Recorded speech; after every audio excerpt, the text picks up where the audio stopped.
खबर पश्चिम बंगाल से है, जहां मुख्यमंत्री ममता बनर्जी ने ईद के आयोजन में प्रधानमंत्री नरेंद्र मोदी पर बिगड़े बोल बोलते हुए उन्होंने देश का उन्हें सबसे बड़ा घुसपैठिया कह दिया।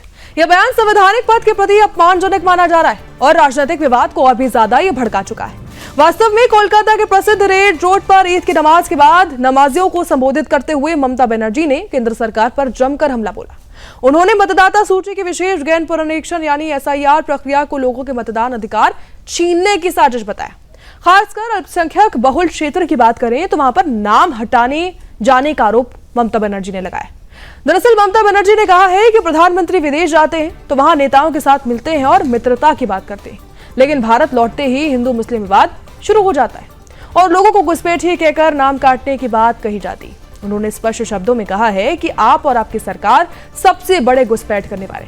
ये टिप्पणी बीजेपी के उन बार बार लगाए जाने वाले आरोपों का जवाब है जिसमें टीएमसी पर अवैध घुसपैठ को संरक्षण देने और मुस्लिम वोट बैंक मजबूत करने का इल्जाम लगता रहा है। ममता ने आगे कहा है कि हम मोदी और भाजपा को आपके मतदान अधिकार छीनने नहीं देंगे, हम आखिरी तक लड़ाई करेंगे। उन्होंने एसआईआर के खिलाफ कोलकाता हाई कोर्ट से सुप्रीम कोर्ट तक अदालतों का भी रुख किया और आरोप यह भी लगाया है कि केंद्र ने राज्य में अघोषित राष्ट्रपति शासन लागू किया है। हमारी सरकार पर कब्जा कर लिया गया, लेकिन हम डरेंगे नहीं। उन्होंने खुद को सभी समुदाय का रक्षक बताया, उसके रूप में पेश किया। कहा कि भले कोई भी साथ ना खड़ा हो, मैं बंगाल के लोगों के साथ खड़ी हूं। धर्म जाति पंथ से परे हूं, जो बंगाल को निशाना बना रहे हैं और लोगों को बांटने की कोशिश कर रहे हैं, उन्हें नरक में भेज दूंगी। उन्होंने बंगाल की सांप्रदायिक सद्भाव की परंपरा का भी जिक्र किया। इसका नारा लगाया, भाजपा हटाओ देश बचाओ। ये ईद समागम पूर्वी भारत का सबसे बड़ा आयोजन है। चुनावी साल में राजनीतिक मंच ये बन जाती है। राज्य की आबादी का लगभग 30% मुस्लिम समुदाय यहाँ पर है। विधानसभा चुनाव 23 और 29 अप्रैल को होने वाले हैं। 2 चरणों में चुनाव है। मतगणना 4 मई को है। 4 मई को पता चल जाएगा आखिर किसकी सरकार आएगी। टीएमसी लगातार चौथी बार सत्ता बरकरार रखने की कोशिश कर रही, जबकि भाजपा अपनी स्थिति मजबूत करने में जुटी। भाजपा ने इस बयान पर तीखी प्रतिक्रिया दी।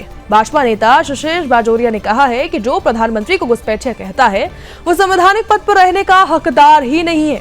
ये टिप्पणी चुनाव हारने के डर को दिखाती है। नेता प्रतिपक्ष शुभेंदु अधिकारी ने भी कहा कि उनका मानसिक संतुलन अब बिगड़ चुका है, उन्हें तुरंत रांची जाना चाहिए। भाजपा ने एसआईआर को खत्म करने और साथ ही अपात्र नाम हटाने की प्रक्रिया बताया।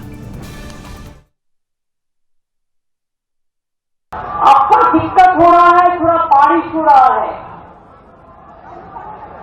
एक बारिश का 2 दिक होता है। एक तो आपको आशीर्वाद दे रहा है अल्लाह, जितना भी मुश्किल आए ना और मुश्किल आपको आसानी से सवार कर लेगा। दूसरी बात यह हो सकता है बहुत सारे आदमी को नाम काट दिया एसआईआर में।